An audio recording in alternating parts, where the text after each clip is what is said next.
একটি মেয়েকে প্রেমের জালে ফাঁসিয়ে ট্র্যাপে ফেলে তাকে দিয়ে খারাপ কাজ করানো হয়। মেয়েটি কি এইসব খারাপ কাজ থেকে নিজেকে বের করতে পারবে?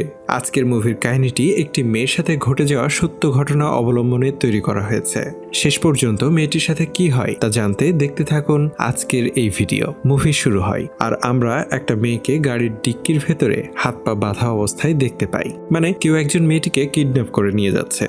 এরই মধ্যে সিন একদিন পিছনে চলে যায়, যেখানে আমরা দেখতে পাই আমাদের মূল ক্যারেক্টার হিয়নকে, যাকে তার বাবার সঙ্গে কাজ করতে দেখি। তো একদিন রাতে হিয়ন তার বান্ধবীর সঙ্গে ক্লাবে যায়। সেখানে তারা ড্রিঙ্ক করে আড্ডা দেয়। একটু পর হিয়ন লক্ষ্য করে যে ফায়ারম্যানের পোশাক পরা একটা ছেলে তার সাথে লাইন মারছে। কিছুক্ষণ পর হিয়ন তার কাছে যায় আর দুজনের মধ্যে কিছু কথা হয়। তারপর সেই ছেলে হিয়নকে বাইরে যাওয়ার কথা বলে। হিয়ন তাতে রাজি হয়ে যায়। গাড়ি কিছু দূর যাওয়ার পর গাড়িটি থেমে যায় আর সেই ছেলেটি পেছনের গাড়ির ড্রাইভারের সাথে কথা বলতে গাড়ি থেকে নেমে যায়। এই সময় হিয়ন ওই ছেলেটার ইউনিফর্ম দেখতে পায় এবং ভালো করে লক্ষ্য করে যে এই ছেলে একজন ফেক ফায়ারম্যান। এটা দেখে হিয়ন গাড়ি থেকে বেরিয়ে পালিয়ে যাওয়ার চেষ্টা করে, কিন্তু দুর্ভাগ্যবশত ধরা পড়ে যায়। এর মানে শুরুতে আমরা গাড়ির ডিক্কির ভেতর যে মেয়েটিকে দেখতে পেয়েছিলাম সেটা আসলে হিয়নই ছিল। সিন আবারও বর্তমানে চলে আসে। আমরা দেখি যে হিয়নকে জোর করে ইনজেকশন করা হচ্ছে তাকে বেহুশ করার জন্য। বেহুশ করার পর তার পায়ে একটা ট্র্যাকিং ডিভাইস সেট করে দেওয়া হয়। এরপর তারা হিয়নকে একটা ওয়্যার হাউসে নিয়ে যায়, যেখানে আমরা হিয়নের মতো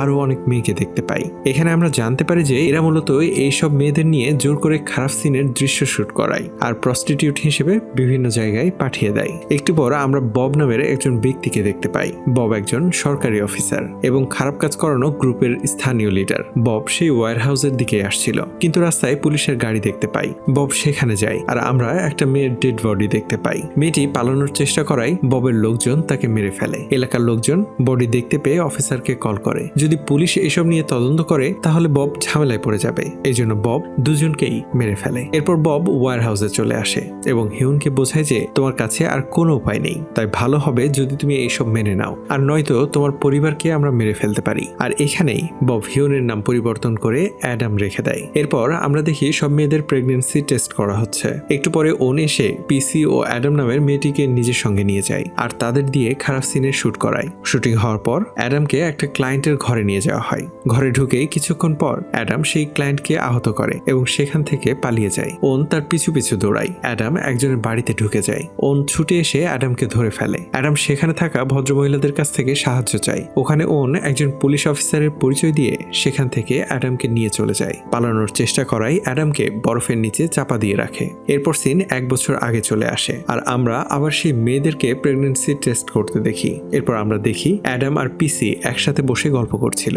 অ্যাডামের নজর ছিল লানার হাতের রিং এর ওপর, যেটি অ্যাডামের বাবা তাকে দিয়েছিল। এরপর অ্যাডাম পিসিকে লানার ব্যাপারে জিজ্ঞেস করে। পিসি বলে যে লানা আসলে ওনের কাজের হেল্প করার দায়িত্বে আছে, মানে ক্লায়েন্টের সাথে কথা বলা, ডিল ফাইনাল করা, লোকেশন দেয়া, এমনই কাজ আর কি। সেই সময় একটা লোক এসে পিসিকে সেখান থেকে নিয়ে যায়। একটু পরে ওন অ্যাডাম ও বেশ কিছু মেয়েদের নিয়ে একটি বারে যায়, যেখানে একটা ক্লায়েন্ট অ্যাডামকে বেশ পছন্দ করে আর তার সঙ্গেই নিয়ে যেতে চায়। অ্যাডাম এখন এসবে অভ্যস্ত হয়ে গেছে। সে এখন ক্লায়েন্টকে যথেষ্ট পরিমাণ স্যাটিসফাই করতে পারে। কাজ শেষে ফেরার পথে অ্যাডাম তার হিলের গোড়ার অংশটি ভেঙে লুকিয়ে নেয়। রাতে যখন সবাই ঘুমিয়ে পড়ে তখন অ্যাডাম তার হিলের সেই অংশটি দিয়ে সে লানার উপর আক্রমণ করে বসে তার বাবার সেই আংটিটি ফেরত নেওয়ার জন্য। দুজনের মধ্যে প্রচন্ড মারামারি শুরু হয় আর সেই সময় ওন এবং একজন বডিগার্ড এসে দুজনকে আলাদা করে। ওন অ্যাডামকে অন্য রুমে নিয়ে যায় আর সেই রিং তার মুখে দিয়ে বলে খেয়ে ফেলতে।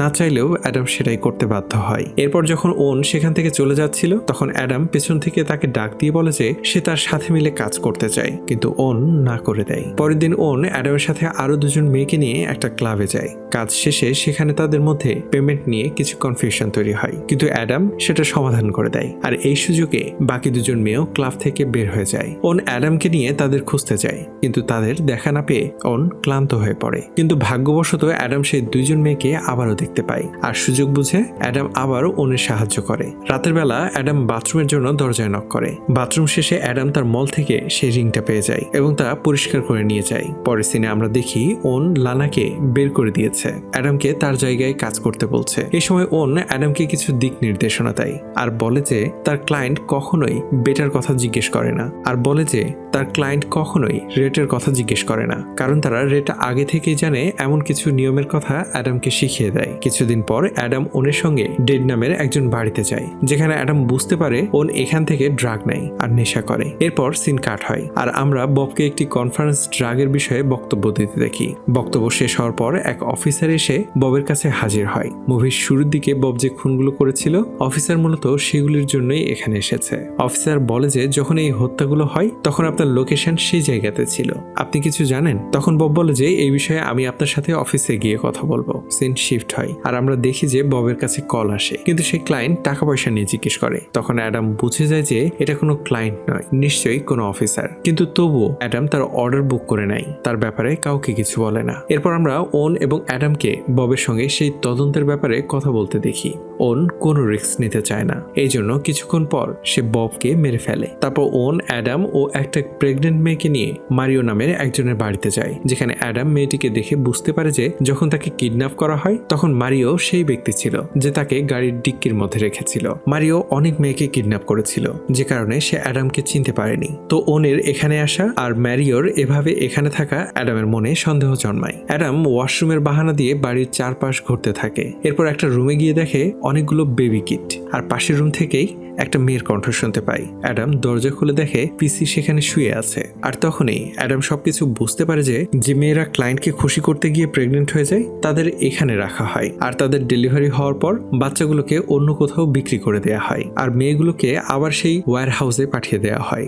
সিন কাট হয় আর আমরা অ্যাডাম ও ওনকে আবার একটি নতুন মেয়ে নিয়ে ওয়্যার হাউসের দিকে আসতে দেখি। সে সময় অ্যাডামের মুখ দেখে তাকে সন্দেহ করে বসে, যে কারণে ওন গাড়ি থামিয়ে মেয়েটিকে বাইরে নিয়ে আসে। অ্যাডামকে সেই মেয়েটিকে শুট করতে বলে। ইচ্ছা না থাকলেও অ্যাডাম সেই মেয়েটির উপর গুলি করার জন্য ট্রিগার পুশ করে, কিন্তু সেই মুহূর্তে ওন অ্যাডামকে থামিয়ে দেয়। আর ওন বুঝতে পারে যে অ্যাডাম তার কাজের প্রতি লয়াল। দেখতে দেখতে সন্ধ্যা হয়ে যায়। তারা ওয়্যার হাউসে আসার আগেই তাদের কাছে ফোন আসে। সেখান থেকে জানতে পারে পুলিশ তাদের লোকেশন জেনে গেছে। কিছুক্ষণের মধ্যেই পুলিশ ওয়্যার হাউসে রেড করবে। তারা দ্রুত ওয়্যার হাউসে পৌঁছে যায় এবং সব প্রমাণ পুড়িয়ে ফেলে আর সব মেয়েদের নিয়ে সেখান থেকে চলে আসে। পরের দিন ওন পাসপোর্ট নেওয়ার জন্য অ্যাডামকে তার রুমে নিয়ে যায়। সেই সময় অ্যাডাম অনেক কিছু জিজ্ঞেস করে, আমরা কোথায় যাচ্ছি? ওন বলে যে আমরা দুবাই যাচ্ছি। তখন অ্যাডাম ভাবতে থাকে যদি সে দুবাই চলে যায় তাহলে সে আর কখনোই আর বাবা মার সঙ্গে দেখা করতে পারবে না। অ্যাডাম প্ল্যান বানিয়ে ফেলে আর সুযোগ পেয়ে ওনের ড্রাগ নেওয়ার পাইপের মধ্যে একটা কেমিক্যাল মিক্স করে দেয়। ওন যখন সেই পাইপ দিয়ে ড্রাগ নেয় তখনই তার মৃত্যু হয়ে যায়। এবার অ্যাডাম তার ট্র্যাকিং ডিভাইস কেটে ফেলে আর ফ্রিজ থেকে আরো কিছু মেডিসিন নিয়ে নেয়। এরপর অ্যাডাম মারিয়ার কাছে যায়, তাকে বলে যে আমি পিসির সাথে দেখা করতে চাই। ম্যারি প্রথমে নিষেধ করে, কিন্তু কিছুক্ষণ পর সে অনুমতি দিয়ে দেয়। ম্যারি যখন অ্যাডামকে পিসির ঘরের দিকে নিয়ে যেতে থাকে তখনই অ্যাডাম ম্যারির ঘাড়ে ইনজেকশন পুশ করে দেয়। ম্যারিও বেহুশ হয়ে যায় আর অ্যাডাম পিসিকে নিয়ে সেখান থেকে গাড়িতে করে পালিয়ে যায়। অ্যাডাম রাস্তায় টেলিফোন বুথ দেখতে পায়, সেখান থেকে সে তার বাড়িতে ফোন করে আর সবশেষে সে তার মায়ের সঙ্গে কথা বলতে পারে। আর এখানেই মুভিটি শেষ হয়ে যায়। তো আপনারা এতক্ষণ ধরে যে কাহিনীটি দেখলেন এটা আসলে একটা বাস্তব ঘটনা, যেটা চংকিং নামে একটা মেয়ের সঙ্গে ঘটেছিল।